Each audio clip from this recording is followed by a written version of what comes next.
Assalamu alaikum, greetings of peace to you. Look, there are many tools that Islam has given Muslims or followers of monotheism to feel at peace, and we are duty bound to share it with the world. In this video, I will share something very simple. One of the main methods or one of the main approaches of how a Muslim feels at peace, how I personally feel at peace, is bound to the word reliance, what we in Arabic call tawakkul.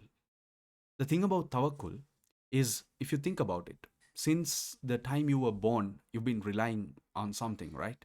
Mostly, I would say you've been relying on your parents initially. You probably still rely on your parents. You tend to rely on your education. You tend to rely on strength. You'd go to the gym, work out. So, all these things, you'll rely on your career, you'll rely on wealth. We see a lot of that.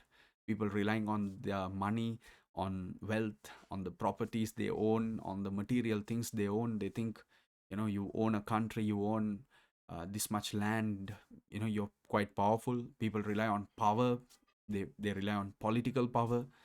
So, how Muslims are different, how I try to be different, and what the deen teaches us is reliance only belongs to the Creator. And we have been given very clear reasons to why we should only rely upon the Creator, Allah subhanahu wa ta'ala. I'll give it, I'll try to explain it to you in a simple way. See, Allah subhanahu wa ta'ala has a number of names, some of which He has very kindly and gracefully informed us about. Three of these names stand out to me when I think about reliance. One is Ya Awwal. Ya Awwal means the first. The second name is Ya Akhir. Akhir means the last. So Ya Allah, God Almighty, the one God, the only God, is the first. He was there before creation, and He is the last. He will remain after everything ends. And Ya Qayyum, who is also the meaning of that, is the everlasting, the eternal.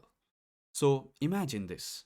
As Muslims, we rely on the being that is the first, that is the last, and that everlasts, that is eternal, that is all powerful. Isn't it better to rely on a being so powerful that created this entire universe, that will remain after the universe ends, after creation ends? Isn't that better than relying on creation, on your parents who will probably at one point die, pass away, on your body, on your strength, because you'll get old, you can fall sick, all kinds of calamities can come, on your wealth, right? You never know, the next flood, the next hurricane, next tornado, and everything can just go. Everything can be lost. We know tycoons and billionaires and millionaires and trillionaires. Overnight, their empires just crashed. Their empires lost. We know this. History has taught this to us. That's that's where Muslims get it right. That's where Muslims are a little difficult to deal with, because they do not rely on anything else than the first, the last, and the eternal being, Ya Allahu Ta'ala. And it beautifully connects to this other idea when I think about it.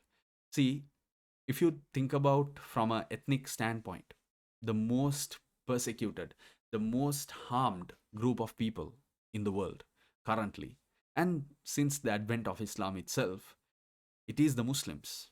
Rohingya Muslims in Myanmar, Uyghur Muslims in China, Palestinian Muslims in Palestine, Indian Muslims in India, Sri Lankan Muslims in Sri Lanka, right?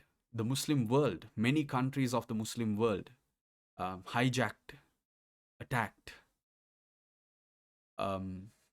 taken over or influenced by the West. Continuously, we see in the past century, in the past, in fact, in the past 1,000 years, we continuously see this Muslims being persecuted. Why? When you think about it, think about the modern world. Think about what's going on in India. Why are Muslims being persecuted? Because one beautiful reason is connected to this concept of reliance, because Muslims don't rely on anyone else. They don't rely on people. They don't rely. If something bad happens to them, because of their reliance on God, they have a way of accepting it. They have a way of dealing with it. They have a way of being at peace. This can be very difficult for people who expect others to obey them, who expect others to listen to them, who expect others to do what they want them to do. It can be very difficult. As long as a real Muslim exists in this world, and Allah has promised that He will not destroy the world. As long as a real Muslim exists, as long as a man who submits only to the will of God exists, this world is not coming to an end. That is the reality.